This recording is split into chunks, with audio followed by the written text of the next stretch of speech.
Airing first on Asheville FM, WSFMLP 103.3 in Asheville, North Carolina, this is The Final Straw, a weekly anarchist and anti-authoritarian broadcast and podcast emanating out of occupied Tsalagi land in southern Appalachia. We bring you voices from struggles for liberation from all around the world. The Mountain Valley Pipeline, or MVP, is planned to be a 300-plus mile pipeline, 42 inches in diameter, being built to transport compressed, so-called natural gas from the Marcellus Formation in the Appalachian Basin through northern West Virginia to southern Virginia for export, and also crossing into parts of North Carolina. The pipeline started being built in 2018 and is slated to cross over 1,000 waterways, posing a danger to countless human and non-human animals and plants along the way in this extremely biodiverse region, as well as being responsible for 19 million metric tons of greenhouse gas emissions, equivalent to 19 million passenger cars, or 23 average U.S. coal-fired power plants each year. It's being built by a number of corporations involved in other fossil fuel infrastructure, including Con Ed and EQT. As of November 2020, the project was 3 years behind in schedule and over $3 billion over budget. Because of their own ineptitude, as well as a coalition of folks on the ground engaging in grassroots direct action and resistance, geographically dispersed solidarity actions, and court challenges determined to keep this Marcellus Shale gas in the ground. This week, we'll speak with Toby and Emily, two longtime activists resisting the MVP's construction, about the pipeline, some of the resistance history, MVP's attempt in federal court to intimidate and identify folks who run the social media accounts called Appalachians Against Pipelines, and how to get involved in the struggle to fight climate change where you are. You can find thorough coverage of this topic and also piss off the extraction industry by following Appalachians Against Pipelines on Facebook, Twitter, and Instagram. You can check out our show notes for more links. In about a week, you can find a transcribed and easily printable version of this conversation for free at tfsr.wtf/zines. You can follow us on social media and find our streaming platforms at tfsr.wtf/links. You can support our transcription and publishing efforts monetarily if you appreciate our work by visiting patreon.com/TFSR, or check out other methods of giving us the dough at tfsr.wtf/support. You can find out more about our radio broadcasts, including how to get our free weekly hour-long broadcast up on a community radio station near you by visiting tfsr.wtf/radio. Incarcerated anti-fascist and vegan anarchist prisoner Eric King is going to be facing trial starting in October of this year. The 12th through the 15th is when that's scheduled for, at the Alfred A. Arah Courthouse in Denver. At cldc.org/cases/other-cases. We'll link it in our show notes. There's a little description of what the CLDC is arguing in terms of the federal civil rights lawsuit that they filed in May of 2021 on his behalf under Bivens versus 6 unnamed agents of the Federal Bureau of Investigation, which includes links to the complaint where they're alleging that BOP officers have collaborated with each other and with white supremacist prisoners to target, harass, and assault King, as well as other things. So check it out and support our anti-fascist prisoners. So if y'all would please introduce yourselves with whatever names, pronouns, location, or like why we're talking, like what you're involved in, for the audience, that would be super helpful. Cool, yes. My name's Emily. I'm joining us from so-called Virginia, in the New River Valley area. Pretty close to where the pipeline's currently being built.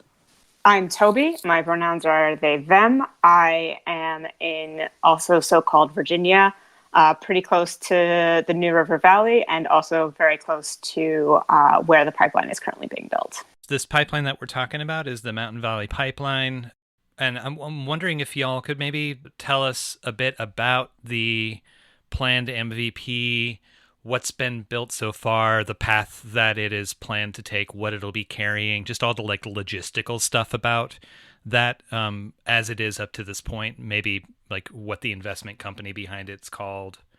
Yeah, totally. So the Mountain Valley Pipeline, or MVP that we usually just call it, is a 300-ish mile pipeline It's 42 inches in diameter, which is like a giant pipeline. Like that's one of the biggest pipelines. It's going to transport compressed natural gas from the Marcellus Formation in the Appalachian Basin, and it's going to connect to an existing pipeline, the Transco pipeline. It runs from northern West Virginia all the way down through to like southwest Virginia. And then it's going to go 75 miles into North Carolina through its Southgate extension, which is still being decided in court. So that's going to go through like Rockingham County and Alamance County in North Carolina. When it is built, if it's ever built, hopefully it's never built, it would emit the 89.5 million metric tons of carbon. So that's like 26 coal plants or 19 million passenger cars. It is right now being built by a company called Precision Pipeline, which is the same company that is building Line 3. The project itself is owned by EQT EQN Midstream, who's based in Pittsburgh. And it's like funded by like major banks who fund EQT EQN. So like JP Morgan, Bank of America, Wells Fargo, all the big name banks, and a lot of other banks. Emily, would you like to talk about maybe what they've built and what they haven't built? Yeah, absolutely. They claim that they've built a lot more, but it's really only like maybe 51% built. Some outside sources say essentially a ton of what they're claiming to have built is not actually like completed to the point where gas could flow through it. But they have done a lot of work in like pretty much most of northern West Virginia, Pennsylvania, and Franklin County in Virginia. But the vast majority of the pipeline's water crossings are not done, and they have over 1,000 water crossings that they will do over the course of the pipeline. Yeah, a lot of the work that's going on is currently happening in Monroe County in West Virginia, and then Montgomery County and Giles County in Virginia, and also in Roanoke County. And yeah, I think like they are claiming that like 92% of their work is done, but really what that means is they have done some work on 92% of the pipeline. But it's like really important to say that like the work that they have yet to do is going to be some of their most difficult work. It's going to be going over some of their steepest sections. And like, it's kind of hard to describe to people who aren't from around here or who haven't like done a lot of like hiking or spent a lot of time in these mountains. But when we say the steepest sections, we're not talking about like, oh, it's a steep hill. It's like very few degrees off from a literal cliff that they're going to try and build a pipeline through. And that includes like trenching and grading and daisy chaining equipment down the hill so that they can actually do their work, which is incredibly dangerous for themselves and for like the environment around them. Yeah, and they have already flipped excavators. I believe that one Precision Pipeline employee has already died because of their complete disregard for, I don't know, safety precautions or common sense, perhaps. Yeah, like they are building through karst terrain, which is really prone to landslides and sinkholes. And that mixed with the incredible steepness of the land around them and also the work that they're doing, producing lots of erosion, they are facing a lot of difficulties with their construction. They are 3 years behind schedule and $3 billion over budget, which some of that is $2.5 million in fines that they have occurred through over 250 water quality violations. So is that like they've caused erosion through their construction that's leaked into water supplies to rivers to whatever, like outside of the scope of their, is it called an ERC? Yeah. So those are what most of those violations are from. And a lot of that $3 billion over budget is the amount of work that they've had to do that's just sediment and erosion control. And they spend millions of dollars doing sediment and erosion control, where if they were not building this pipeline, they would have not had to spend all that money. It's also important to note that like most of those violations were recorded and tracked and submitted by a citizen watch group here. So like that is this community being like, you are destroying our water, you are destroying our communities. We now have to go out every day and watch you do this destruction, take photographs of it every time it rains. There's teams of people that go out along the path and like observe and record what's going on so that they can then submit that to the DEQ and try and get some sort of consequences for all of this destruction. And I think it's really important to note that like it's not because the company is like doing anything. Like the company is leaving this all on the people who live in the path, all on the people who are fighting it. And the DEQ is also leaving that burden on us here. Yeah, there's not like Department of Environmental Quality workers out there, like you say, like going up and down the path of the pipeline and what's been built so far and testing. They come out when they're called, right? And they need proof oftentimes to be convinced. When it was quoted 19 million passenger cars would be the footprint, is that like the estimated amount of carbon produced by the lifespan of the pipeline and all that it's like slated to carry through it? Or is that like a yearly thing, or what? How is that figured? Yeah, so that's like what they are predicting is going to be like the annual emissions. So that's like emissions from the combustion of the gas that the pipeline would carry. That also comes from a predicted like methane leaks across the gas supply chain and emissions from the actual compression. Mm-hmm. And then also like the emissions from the gas extraction and processing that's happening up in northern West Virginia. So that's not including like the emissions that are currently happening from all the construction that's going on. But the like majority of that is like the actual gas combustion. And then also like 45% of that number is from like the amount that this pipeline is going to leak. And just like the standard leaking that all pipelines do. Like I think because of like the terrain that we're in and like the amount of like ups and downs, and also the fact that this pipeline has gone on for like over 3 years that they like scheduled for like their construction, it means that it's going to be way more susceptible to leaking, to explosions. Because if you think about it, like the pipe in themselves, like they are not rated to sit out in a field being exposed to the elements for 3+ years. And that's what certain sections of this pipeline have like done. They've like, you drive by in this area and you go by their pipe yards and that pipe has been sitting there for years, and like it's not rated to do that. The coating on it that's supposed to protect it is not rated to withstand that amount of exposure. And they still are saying that it's perfectly safe to put in the ground and to pressurize and put compressed natural gas through. They claim that they rotate every section of pipe that's laying out every day. That's what they claim.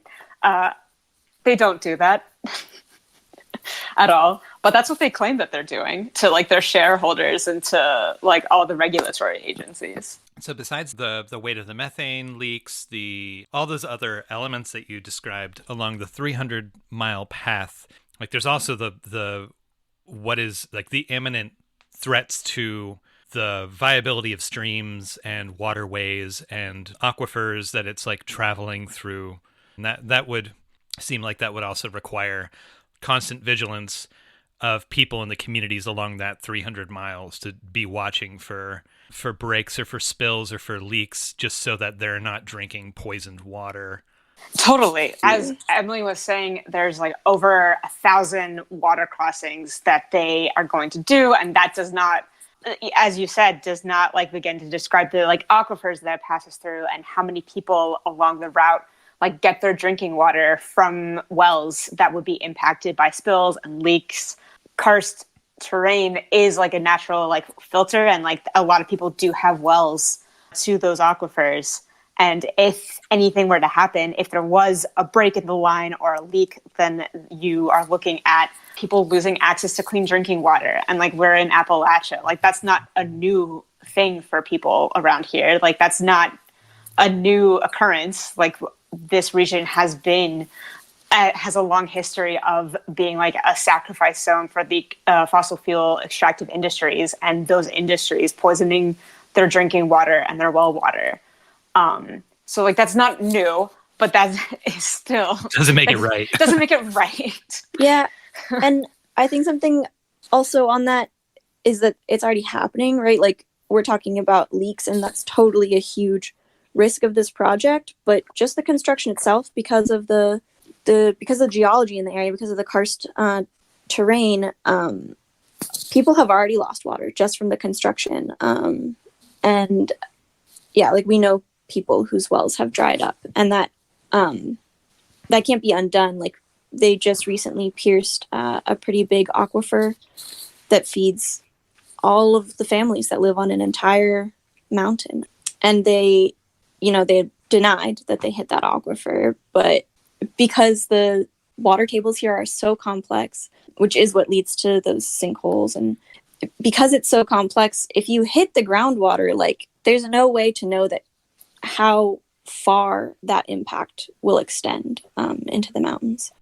I think there was a couple times back in I want to say 2012 and 2013, this show did interviews with folks that were doing water distribution around West Virginia and around, I think, also Virginia, because there were two coal-related spills. There was the Freedom Industries spill, where I think floodwaters had washed uncontained coal cleaning chemicals that were a private industry recipe, so the company wouldn't release what the actual chemicals that were involved in it to the state EPA in West Virginia, but into the water supply. And folks from around the region were going up and driving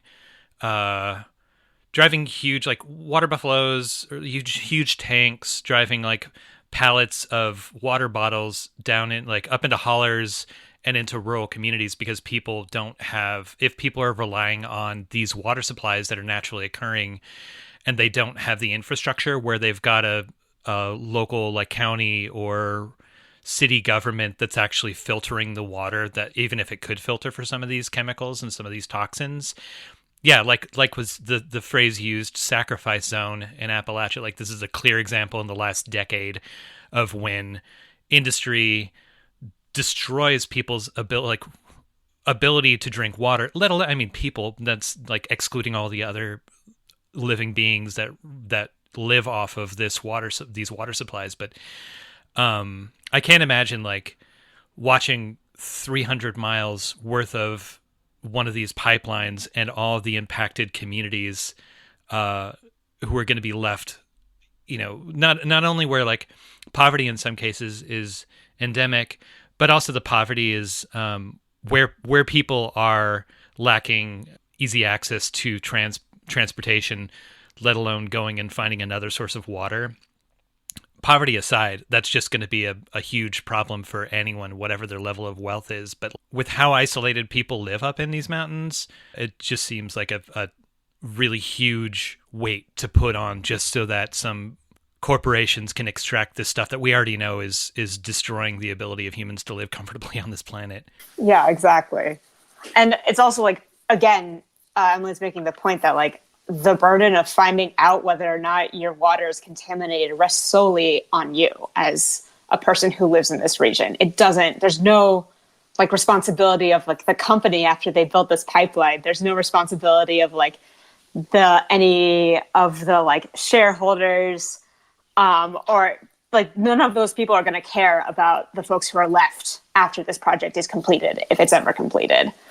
And no one is going to be there to support those communities or to support the people living up in the hills who lose access to their drinking water. There's only going to be us who are left. And we have to not only fight it while it's happening, but also be aware after it's happening that we have to continue to support these communities.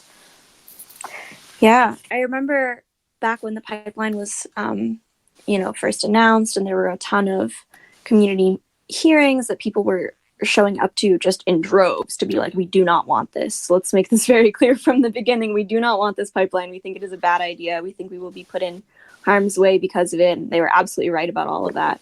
And I remember one of the ones in the Montgomery County area, folks were talking about some people in the Brush Mountain area who were on well water. And the question put to, I believe it was county officials, was essentially if our wells are destroyed, how soon can we get connected to the county water system? And these were people who were maybe a 5-minute drive outside of, town limits. They were 5 minutes from their neighbors who were on county water. And because because it is a really difficult area to traverse and to build in safely, and because these areas don't have a lot of disposable income for that kind of infrastructure investment, they were like 3 years. If it becomes a top priority for us from the minute that we decide, yes, we're going to get you onto county water, 3 years. So that's obviously a long time to go without water. Yeah, and that's already what's happening as a result of MVP.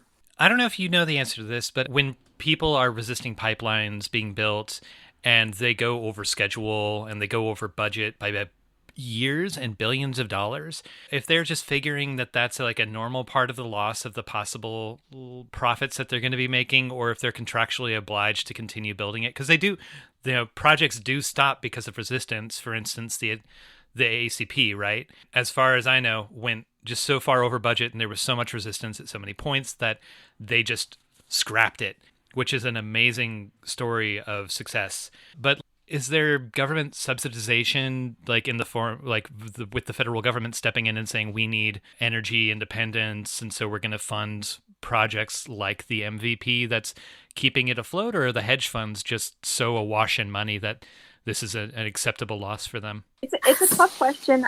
I studied economics actually in college, and I still don't understand how all of this really works. But I do remember talking to someone who was an expert in this. And essentially, because of the way that a lot of these companies are structured, they break the individual like corporate entities down into being like midstream or extraction or processing. Like they break it down into those separate categories, but they're often owned by the same parent companies, or they have the same investors backing them.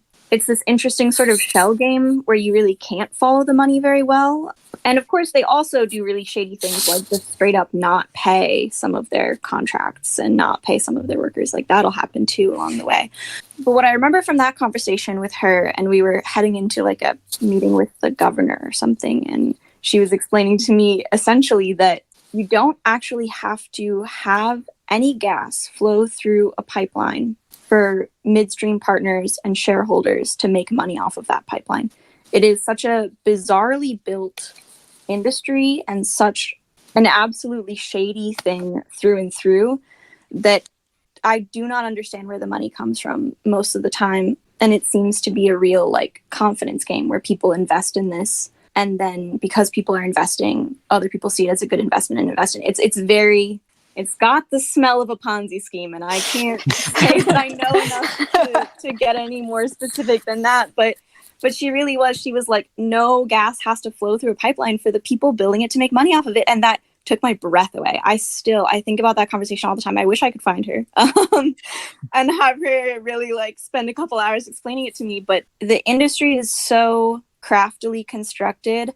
And this has always been true of these industries, right? Like, I mean, Enron was doing a lot of pipeline work, and I think we know just how ethical their business practices were. It has always been this sort of like mystery fog that surrounds pipelines and fossil fuel industries. So that's the best answer that I can probably give you. I don't know if Toby can do a little more. I mean, you're the one that studied economics, apparently. I try not to tell people that, honestly, most of the time. I mean, it's coming in handy right now, so I appreciate it. At least you're on our side, so. Yeah. Yeah, I think we don't necessarily have a lot of economists who are giving us a lot of advice on how this system works, apparently. I mean, like, I know that MVP is, if you, like, listen to their shareholder meetings, which are public, interesting enough, you can tell that shareholders are not exactly happy with them, which, like, why would you be happy if you invested in a company that's $30 billion over budget? And like people, they've definitely like lost shareholders, but they apparently have not lost enough shareholders to say that it's not worth it financially for them to complete this project. Even though we've also like seen all of like the economic trends that have been happening where like natural gas is not actually like that good of a financial incentive. Like it's not actually worth that much on the markets right now. And they're trying to frame this pipeline as critical infrastructure. But in the end, like, it's not going to be critical infrastructure, like, economic-wise, and it's not going to be worth money, which is, like, the Dominion, like, saw that, and that's why they were like, we're not going to do the ACP. But the folks behind MVP have not yet made that decision. Yeah, they haven't wised up. They haven't wised up. Yeah, we have enough infrastructure actually to meet and exceed all of the natural gas demand in this area. So we do not need this pipeline for local gas demand. And we know that that's true because it won't be going to local. Like they say that, it's going to be heating homes in the area, but it's not. I mean, they signed contracts that have literally the bare legal minimum, going into like local consumption, and it is entirely for export, entirely for that profit. Yeah, and like I think this is like a trend across, like it's not just like this region where pipelines aren't like a financially good idea. Like part of like what happened with the Jordan Cove fight out in Oregon is that FERC declined their eminent domain because they're like, there's no financial incentive to grant Jordan Cove eminent domain case. Like natural gas is not enough of a financial incentive for us to deal with eminent domain of all of these landowners' properties. So like, I think it's happening to like this trend of like it not being a good financial move is happening, but also at the same time, like companies are like, that doesn't like benefit the companies. Like the companies are like, no, we have to keep making money. And as Emily said, they don't need to actually put natural gas in this pipeline to make money. And they're going to continue this like being hell-bent on this like process, even though it's like at the expense of like us living on this earth and like other creatures living on this earth. It's obvious that they're fleecing the shareholders, and that's where why they're losing some of them, but some of them are just too dumb to realize. But it also just kind of smells to me sort of like the infrastructure plans that were over the last 20 years of war in Afghanistan, where you just had like large infrastructure or private security companies or whatever taking public funds and building bridges to nowhere, as they say, and just walking away with money. But I don't know if I don't know if like those are the same companies, or if it's public money going into it, but it just seems just. Exactly. Yeah, it does seem like that. It does feel like that. It is really hard to be like, oh, this pipeline makes at all sense when you like go around these mountains and you look at like their construction methods and the absurd amount of, and like also the absurd amount of dangerous stuff they have to do to build this pipeline. Like in no way, shape or form does this pipeline make sense. And then you like just being here and like hiking around, you're like, oh, this makes even less sense than I thought it would from an outside perspective because of like the terrain and where it's going through. You're just like, how did any like engineer think this project made sense? I don't know. Like it's like, as Emily said before, already one worker has died. There have been like multiple like equipment accidents where like excavators have flipped over and like other super dangerous stuff that has happened on this pipeline route. And so, yeah, you're just like, oh, it has to be something going on where people are like, yeah, we're going to keep like just drowning this project with more money. And even though it doesn't make any sense. It's like West Virginia is one of the states in the U.S. that has a very long history of like official acquiescence to extractive industries, with, among other things, the promise of employment opportunities. To like, there was already discussed the argument that it's going to be fulfilling local supply needs for natural gas, which has been blown out of the water. But like, is this providing any reasonable amount of jobs for people in local communities, and is that one of the selling points that they're trying to make for it? They definitely make that point. It's definitely wrong. You drive around and you look at like where all the man camps are, where all of their work yards, where their workers park, and all of those trucks are from out of state. Most of like the pipeline workers are from other states where there are other pipelines being built. They like get brought in, they like come and they stay in man camps. They come and like stay at all the hotels. They're from mostly out of state. I think the one exception to that is that I think some of their security they hire is local. That makes sense. Yeah, but like, like none of like the bosses of the security folks are local. They all get brought in too. There's a story that like by like where the yellowfinch tree sits used to be, there was a logging project that was just coincidentally like right next to it. And the loggers got into disagreements with all of the MVP workers because MVP had not hired local loggers to do the tree clearing or like the tree felling. So like they're not hiring locals. They're bringing people in. Yeah, and I remember back in the beginning again, they would waltz into these meetings being like, thousands of jobs. We're bringing thousands of jobs to this area. And people would be like, really? Really? And they would be like, oh, we ran the numbers again and we're bringing hundreds of jobs to the area. And people would be like, really? And did their own research. And they were like, you're what you're talking about in your own documents is like less than 2 dozen permanent jobs. Like less than a dozen permanent jobs is what I remember from one of those conversations. And I mean, yeah, considering the amount of like farms that I know that have shuttered in the construction process, that's already outnumbered. So, and like even businesses. Yeah, even the jobs they're providing to locals, like the security jobs, as Emily was saying, they're not continuous jobs. In fact, a lot of the security workers were pretty happy when a lot of folks started doing blockades again this year after the tree sits were extracted, because it meant they were going to get laid off, but now they're no longer going to get laid off. But like, that's the thing, is that they like lay off a lot of workers, and even like the workers that they bring in, they have like large parts of the year where they can't work or there are stop work orders. And so they lay everyone off. So they're not even like providing jobs that are that good to all the folks who are like being brought in. Just to keep on that topic around the man camps, like I know when we've spoken to folks involved in resistance against pipelines, like whether it be in so-called Canada or in the US, and this can have different impacts in different places. Like obviously like in the parts of Canada where a lot of those pipelines are being built, there's large concentrations of Indigenous folks living on their land and being under threat of displacement or poisoning from this, and the man camps have like a racialized element to them as a colonial force of displacement, as well as assault and murder against Indigenous women in particular.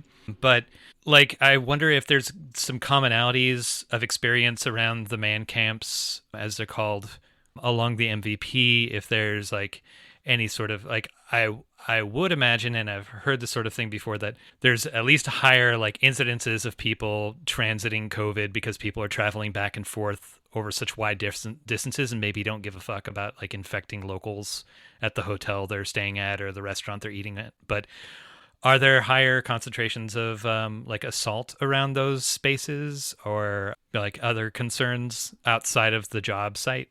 I mean, I'll speak for myself here. Like, I don't really have a way of knowing, and I've thought about this, and I don't really know how to find out. Like, a lot of those things probably wouldn't go reported, and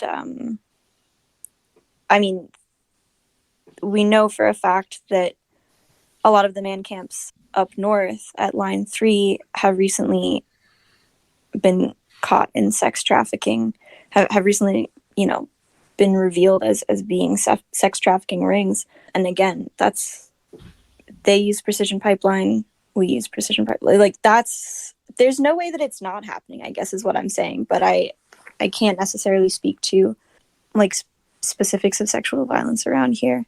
I will say that you're absolutely right about the COVID transmission. I mean, they don't wear masks, but also the cops don't wear masks. Like every part of the construction process is putting, the security workers don't wear masks. It is definitely putting a lot of the people who are out there able to observe the people in their backyards doing the work every day. A lot of the people that go out and do that observing are often older, are often retired, because that's who can show up when the people are working in their backyards.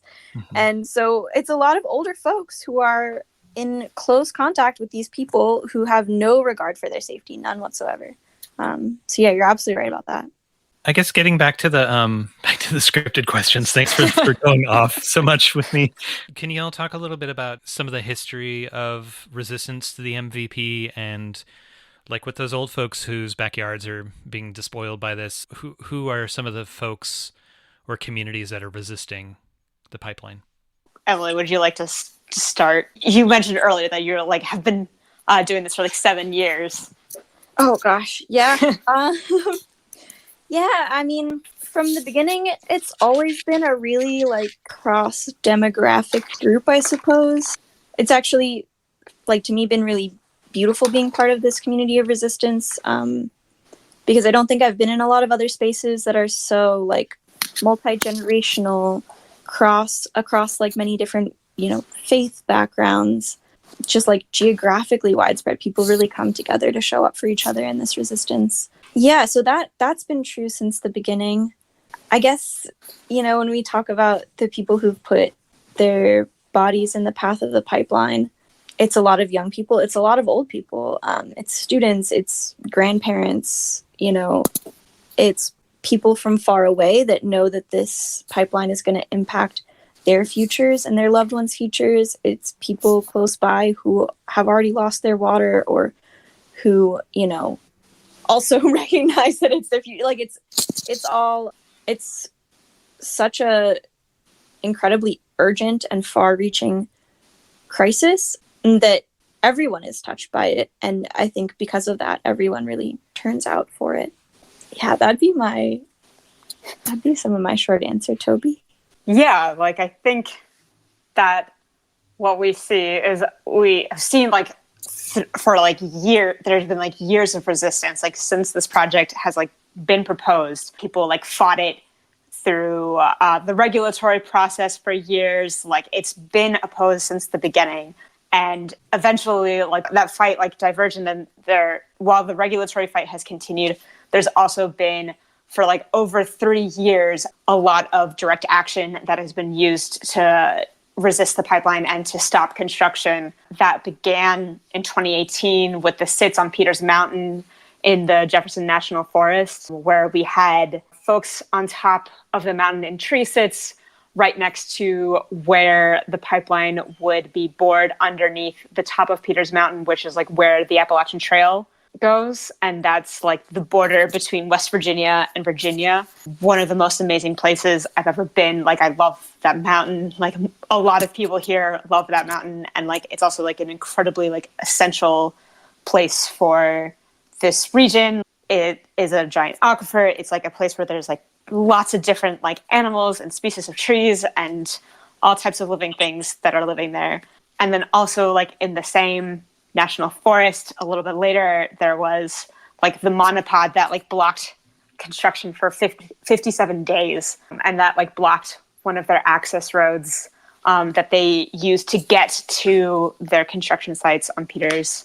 So like, I think there's been not just like an effort to like fight them in court and to like oppose them with the regulatory process, but there's been like 3.5 years of dedicated people putting their bodies on the line and risking their freedom to stop this project.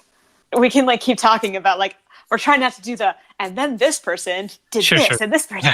But like, I think like the things that because we were like trying to think about this question and like trying to be like, what are like some of the major like moments, and like a lot of the major moments are like where there has been like a combination of local support and community support for these actions and for this type of resistance, as well as people coming to this region from all over to fight this pipeline. There's been such like a building of community that like just transcends like location and identity, that it's been like really incredible to see. Obviously, there's like the best example, which is yellowfinch tree sits. They lasted for 932 days, and most of that was with a support camp that you met like so many different types of people from all over who came to like support the tree sits that way. And obviously, like, that was just like a space that like a lot of people like considered like their home, but also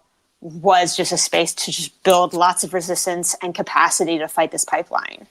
Yeah, being in that space was really special, because you would see all these people coming from all over. You would build these amazing friendships, and then also like, and obviously like, because people were coming from far away, there'd be a lot of like coming and going, and a lot of coming back too. But then there were also the local people who, I have memories of eating my friend's banana bread, in like week 2, around the sits or something, and then memories of eating that same friend's banana bread again just a couple months before the support camp got evicted. And yeah, that like continuous local support that literally kept people fed and kept people safe and supported throughout is like what has carried this through. And then yeah, I mean, there were tree sits that went up in Rocky Mount. They went by, Little Teal Crossing. There were the Bent Mountain sits that lasted for 5 weeks. The monopod held for 57 days, which was really incredible. That was the monopod on Peters Mountain. And all of that together, all of those tree sits and large actions, and a recent mass action where 100 people walked onto a site and 10 people walked down to equipment, plus all the smaller actions that still had huge impact, where people, lock themselves to excavators or just put their bodies on, lock themselves into cars on the path of the pipeline. In total, there have been 74 arrests against in indirect actions against the pipeline, across 40 actions, and summing up to 1,039 days stopped over the past 3 years of resistance. To be fair, that 1,039 number is in large part due to the Yellowfinch tree sits, which lasted for 932 days. So, like, the distribution across that, the average is a lot different of, like, blockade length. But we do have, like, some of the, like, actions that have been done, like the monopods and the tree sits and all of the different aerial actions, have been some of the longest lasting active blockades. And not necessarily the longest, but have been some of the longest lasting blockades in like the history of like this country or like this land. And yeah, like that amount of like that combination of like these long-term blockades and also like smaller, shorter term actions where people like go and put themselves like in the direct path or like lock to equipment or somehow interfere with construction is like mostly because of like folks who are willing to like risk arrest and their freedoms, and also a lot of people from across the country like seeing this as a fight that is like really essential and connects us all. I'm like, it's the same with like any fight that is against petrochemical infrastructure or extraction. The Final Straw is a proud member of the Channel Zero network of anarchist podcasts, and here's a jingle from another member of CZN. It's going down, and you're invited for what they selling. We ain't buying. There is no running. There is no hiding. There's only fighting or dying. It's going down, and you're invited for what they selling. We ain't buying. There is no running. There is no hiding. There's only fighting or dying. It's Going Down is a digital community center from anarchist, anti-fascist, autonomous, anti-capitalist, and anti-colonial movements. Our mission is to provide an autonomous and resilient platform to publicize and promote revolutionary theory and action. Go to itsgoingdown.org for daily updates. Check out our online store for ways to donate, and rate and follow us on iTunes if you like this podcast. So a lot of that resistance that you've been describing is like it's on the ground. It's people like directly observing or directly standing in the path, and that's great when people can do that, and when people like that's this part of the skill set that they can bring to resistance. I've sort of gotten a big appreciation over the years of talking to folks that are involved in the sort of work that y'all are doing, for the combination of the on the ground stuff and also tying up the legal side of things. I'm wondering, are there any ongoing illegal challenges around eminent domain or around FERC filings or anything like that and any groups that are participating in resisting on that landscape? Totally, there are. It's also important to say that like MVP right now is kind of tied up with their own permitting process. Right now, the West Virginia DEQ just submitted like a draft approval for their water quality permits. And they also need all of their water quality permits that they would get through the West Virginia DEP. So those are for all their water crossings that they have not gotten variances for and done. I think it's about they still need to do about 500 of their water crossings. Out of 1,000? Out of about 1,000 plus, yeah. And like some of those water crossings are like major water crossings, like the Elk River, the Gauley River, the Greenbrier River, all in West Virginia, or like the Roanoke River in Virginia. They also like have to cross under some major highways. And a lot of that will be done through boring, which they also don't have their FERC approval to bore. That could get conditionally approved pending the approval of their Army Corps 404 water crossing permits and their DEQ and DEP water quality permits.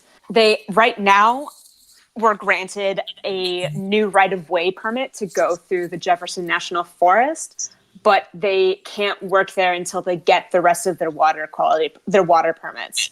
So they're part of like the legal system is that they didn't wait to start construction until they had gotten all their permits. Mm-hmm. So they like are trying to get their permits as they go, which like a lot of people say is why they've also like they've kind of like shot themselves in the foot, or like they've kind of like, you know, they've definitely like limited their success by like not doing what companies normally do, which is get all their permits before and then start. So that's why they're embroiled in like a legal mess kind of their own making right now with all their permitting. Yeah, there's also a lot of nonprofits in the area, like Appalachian Voices, the Sierra Club, and Wild Virginia. They are also in court challenging a lot of decisions made by regulatory bodies with regards to MVP.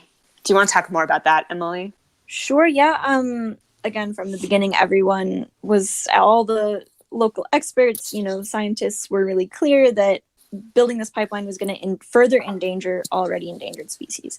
A really good example of that is like the candy darter, which is a really beautiful and colorful fish. The log perch, which like a lot of these species can only be found in Appalachia, and Appalachia is one of the most biodiverse places in the world. It's really, really special in that way. There's like a lot of limitations on when they can build because there are endangered bats and birds that need to have their habitats protected, which to me is insane that they should be able to build at any time of the year at all if we know that those are their habitats. But yeah, that decision made by Fish and Wildlife, that decision that MVP wouldn't impact those species has been challenged in court, and it's actually it's gone really far, and I believe they're going to be hearing some oral arguments for that in the next few months, which is exciting. But I mean, that case was filed so early on, and I think something really important to note is that case wouldn't have made it this far. The pipeline would have been built if it wasn't for on-the-ground resistance.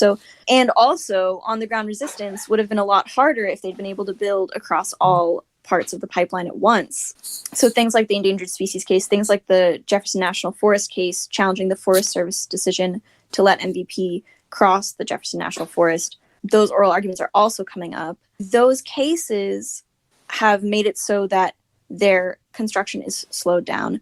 The direct actions have made it so that their construction is slowed down, and those two different arms of the resistance against the pipeline have really support each other. They're very deeply intertwined, which I think is something that people don't often think about. A lot of the times when people, lock down in the path of the pipeline, you see this in resistance all over the place. People will be like, oh, well, why don't you go through the proper legal channels? And it's like, not only did we from the beginning, but we still are. And yes, it is necessary to use these, outside of the legal system paths in order to actually make it through the legal system, because it is so rigged in industry's favor. And the last one, the Southgate extension. So that was a permit that they were looking for to be able to like build really the entire Southgate extension. And the North Carolina DEQ denied their water quality permits. They came back saying, oh, you can't deny it for this reason. They denied it again. They denied it a third time. So it's really, Toby's absolutely right. This process has been so messy, and it is because of their incompetence, as well as the fact that this project just like shouldn't be built, there's no standard in which this pipeline should be built. And then on top of that, there's also still a lot of people fighting the eminent domain claims where they live. And some of those eminent domain claims have actually been pushed to 2022. And yet MVP is constructing in their backyards right now, which I think is just wild, that they do not have the regulatory or legal standing to be doing so much of what they do every day. Yeah. I think that Emily was talking about eminent domain. A couple weeks ago in Bet Mountain, MVP was starting to work, and that's a place where there's a lot of resistance to the eminent domain of the pipeline going through people's land. And people came out every day through the night to be close enough to work where they couldn't work for days while there was stuff happening in the courts trying to get an injunction to stop MVP. Eventually, I don't think that the courts granted that injunction, but it was still like, that's like a time where people like got together and as simple as like, hey, we're going to be here as a group of people, as a community, and just like watch what they're doing, but also like be close enough so that MVP can't do the work they're trying to do. That community, actually, some of the folks there, they were out there every day, every night, trying to prevent blasting from happening in their backyards. And eventually MVP and security got together with the homeowner there and gave this essentially like verbal agreement that they would not blast until the case had been heard in court. The case was scheduled for later that week. And then in the middle of the night, without doing any of the safety precautions, which they're legally required to do, they blasted anyways. So yeah, not only is the system rigged in favor of them legally in the courts, in the regulatory systems, but they disregard it anyways. They I don't know if I'm allowed to say this, you can cut this out later, but they shit on it anyways. Yeah, go ahead and say that. They shit on it anyways. I liked the point that Emily made earlier, that people who are like taking MVP to court or who are challenging decisions that the regulatory bodies are making in court, all of that builds time and space and delays in the construction that allows more resistance to happen. So whether that's like more resistance, like monitoring or more legal challenges or like the direct action element, this fight would have looked a lot different for the past 3.5 years if they were allowed to work on every segment of their pipeline at once. And it would have meant a much different image of like what resistance looks like against the MVP. Very succinctly put. Yeah. Love that. It also has meant that we, like, folks have had this challenge of like sustaining resistance. I think there's like an extra challenge in that too. Is like, that's like not only like creates space for more resistance to happen, but it also creates a challenge to like sustain the energy and the resistance. And a lot of that energy comes from local support for the fight against MVP, because these people are like, they're not leaving, they're not moving, they like are still fighting this in their communities in this region. And so like a lot of the ability to like sustain direct action over 3.5 years and like a legal fight over like 7 years is the dedication and energy of the folks who live here. And it's been pretty cool to like see that be sustained. Like I feel like a lot of times with like direct action, it's like, it's very urgent, it's very fast, and it's like, how do you like make sure that we still have support and there is still people who are like willing to put their bodies on the line when it has lasted over multiple years. It's really inspiring. Mm-hmm. There's been this group that's at least has a social media presence called Appalachians Against Pipelines that's been doing a very good job for a very long time of bringing up news about the resistance that's been going on against the MVP and just like making space for criticisms and for news of resistance and for ways for people to get involved and for fundraisers and all sorts of different stuff. And it's come up, I guess, in federal court where Facebook is being pressured by MVP, as I understand, by the Mountain Valley Pipeline economic project and construction project to try to get information about the people that are behind AAP's social media presence or whatever other presence. I don't know if that's for the purpose of a slap suit or what, but can you all talk a little bit about this circumstance where social media is like a very useful tool for sharing information and for rallying people, but it's also potentially being weaponized against folks who are speaking out against the Mountain Valley Pipeline project? Yeah. Appalachians Against Pipelines just describes grassroots resistance to Mountain Valley Pipeline. As like a Facebook presence or social media presence, it exists to help the fight gain visibility and like educate people, like publish news about the regulatory process and the legal fights, as well as news about different direct actions that people take. And it's also to act in solidarity with other resistance struggles. Like, that is the purpose of that Facebook page. And as of now, no admin for that page has been contacted by Facebook about the subpoena. So there's been no communication with Facebook as of right now that I'm aware of. And like, I think it's pretty important to note that like, this is not the first time that MVP has used this type of intimidation to try and stop resistance. It's like a harassment tactic right now that they're doing. And it's just trying to like seek out personal information, not just as like oh, we want to know who is behind this Facebook page, but it's also a scare tactic to discourage people from joining resistance, and to not only just discourage people from joining, but it's also like a scare tactic to try and get people to stop. Because it is terrifying to have a company know your personal information and your name and your address and whatever else the subpoena is asking for. Like, it is terrifying to know that, with like the reality of slap suits and injunctions and also like police investigations and other law enforcement investigations. Like, it is scary to have that like be a tactic that is being used against people fighting the MVP. Or private security companies like Tiger Swan that were like conducting surveillance and counterintelligence work up at the Dakota Access Pipeline protests. Like that. Ugh. Yeah, like it's harassment and it's intimidation. And I think that in general, like, I think folks who are resisting the Mountain Valley Pipeline, like, this is not the first time that the scare tactic has been used. This is not the first time that like MVP has harassed people and intimidated people. And so I think that, as before, people are going to continue to resist this pipeline and like refuse to be intimidated by Mountain Valley Pipeline and their subpoena.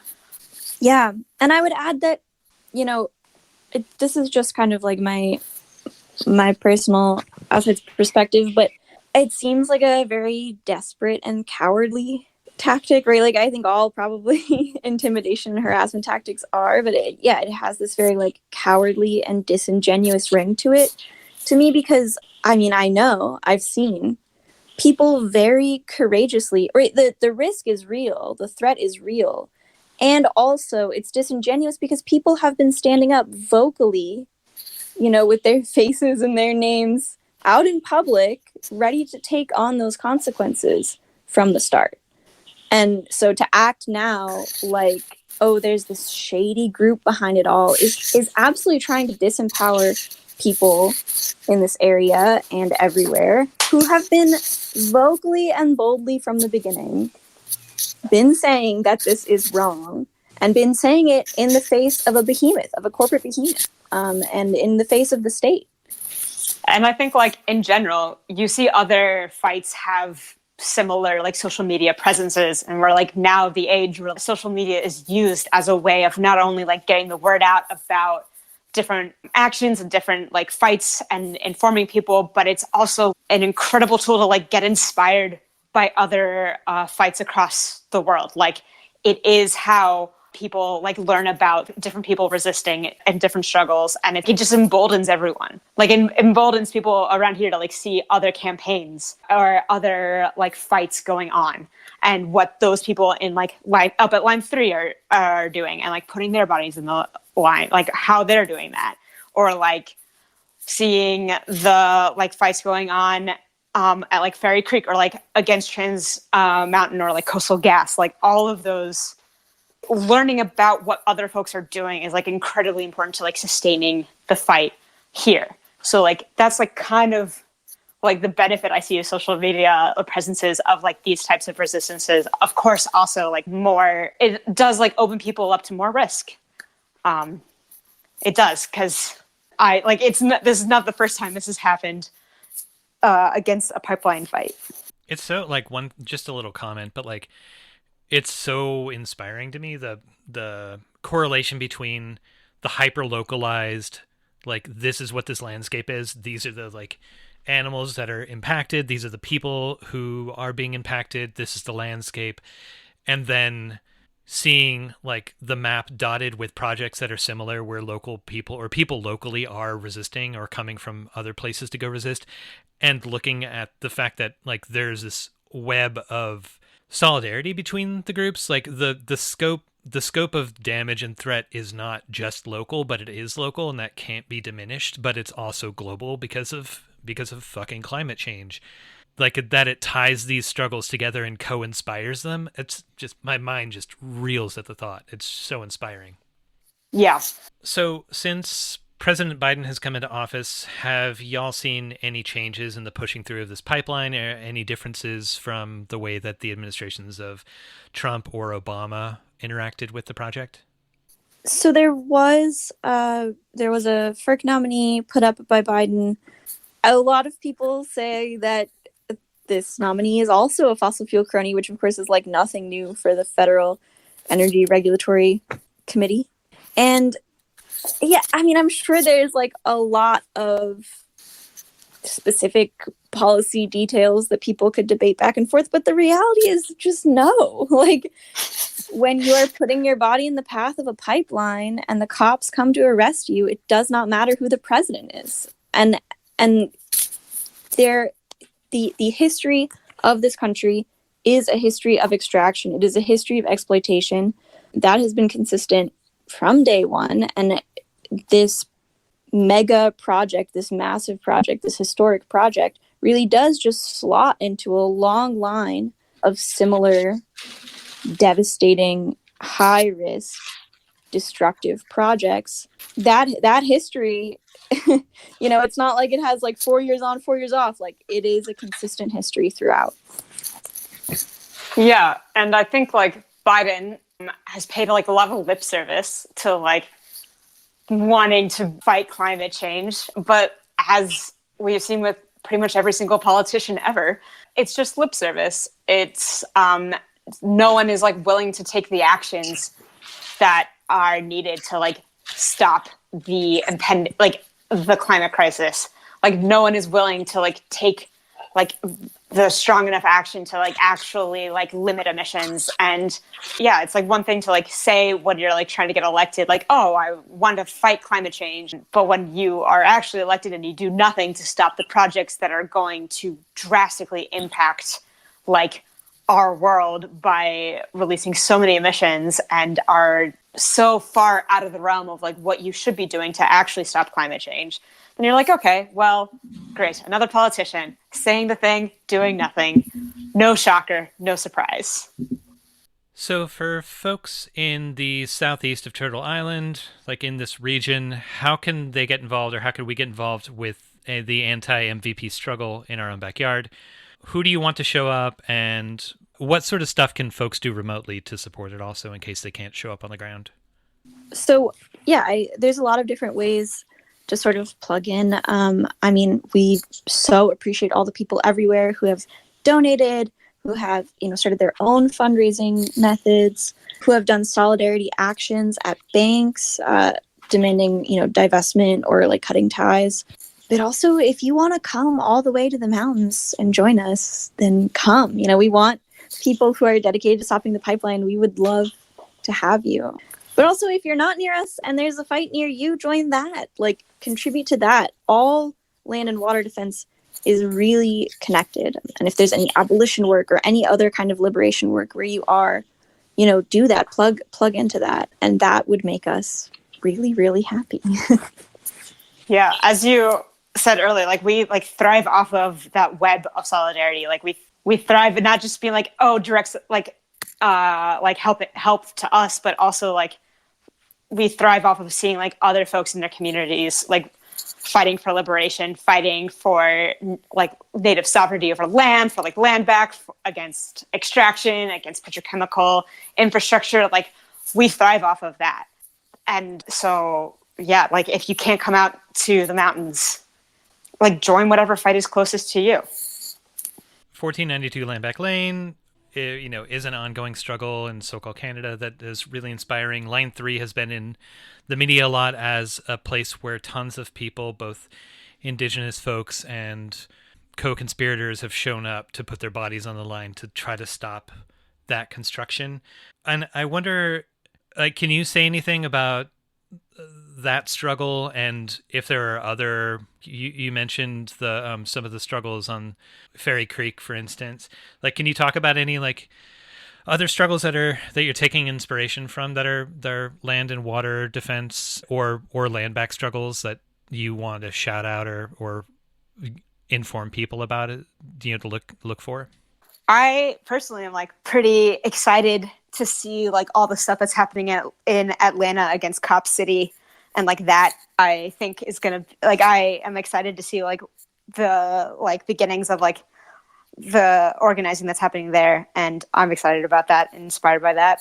Can you describe what that is? Yeah, so in Atlanta there is like, I'm definitely not the expert on this, but in Atlanta there has a lot of like parks around it, like lots of forest in and around it, and there is like a massive project that is being proposed to deforest some of the land around it, where the product of that would be like half and half. Half of that land would go towards like the movie industry, and then half of that would go towards building like a cop training facility that I think people are calling Cop City. And that definitely like is a struggle that is like at the intersection of like abolition and fighting resource extraction and deforestation, but it also like intersects a lot with like the struggles against gentrification that are happening in Atlanta and pushing people of color who, especially like Black communities, out of Atlanta. Just seeing like the intersection of all of these different fights coming together in one is like pretty inspiring to me. And also like that being so close to us, as well as like nice to like see that blooming and coming up. Yeah. First of all, fully agree with everything that you just said, Toby. And to jump off of what you were saying earlier about Line 3, I think staying up to date on that fight is huge. It's really coming to the point where Enbridge is absolutely racing to finish. I mean, they are being reckless and just railroading over. But the resistance is still ongoing, which is incredible considering the real intense ramps up that law enforcement have been, the violence that they've been using against water protectors there has been oftentimes hard to look at, but we can't look away right now. And like with the hundreds and hundreds and hundreds of people who are now fighting their arrests and charges in court, ongoing court support for that fight is going to increasingly become something that I think people from far away can plug into. And so I would, that's something that I'm trying to learn a lot more about right now. And I'd encourage people to keep their eyes out for that. How can people keep up on the struggle against the MVP, and like what are some good sites or sources or fundraising pages or whatever that they should check out? To revisit this, check out Appalachians Against Pipelines. That's like a very good source for information and updates, and also the donation link to support resistance. We also have a podcast coming out. Hell yeah. Woohoo! We also have a podcast. Emily, do you want to talk more about the podcast? The first episode will be out soon on In This Climate, which is a really great podcast. And then the following episodes that we're hoping to put into production soon will definitely be shared on the Appalachians Against Pipelines social media, which is Facebook, Instagram, and Twitter. So you can find them there. That podcast is going to like focus a lot on like people's stories and like learning and like listening to the people who have been involved in this fight. So it's like a lot about like people's personal experiences and like reasons why they have joined in. That's awesome. Yeah, I get a surprise too. Cool. Yeah. When is that first episode going to be out? Good question. We don't have a date yet. Okay. I was gonna, if it was by the end of the week or something like that, then I would totally put it, like drop a link in the show notes. But It will certainly not be by the end of the week, but hopefully within the next like 3 weeks, maybe. Cool. I think I heard. That'll definitely go out on social media. Cool. So people should follow Appalachians Against Pipelines to get notified about when there is a podcast coming out. Absolutely. Toby and Emily, thank you so much for this conversation. Thanks for all the work that y'all are doing, and solidarity. Thanks. Thank you so much for having us. It's been so great talking with you. Yeah. Mutual. This is The Final Straw, and I'm Bursa Guinness. This show will later be archived at thefinalstrawradio.noblogs.org, and you can email us with questions and suggestions at thefinalstrawradio@riseup.net or thefinalstrawradio@protonmail.com. If you'd like to use any episode for your project or radio show, feel free to do so. Just send us an email to let us know. If you care to, you can send us letters at The Final Straw Radio, P.O. Box 6004, Asheville, North Carolina, 28816. This show is brought to you by Firestorm Books and Coffee. Located at 610 Haywood Road, Firestorm Books and Coffee is a worker-owned co-op in Asheville specializing in offbeat, underground, and independent literature. You can find a catalog of Firestorm's books and zines, plus a full calendar of events up at their website, firestorm.coop.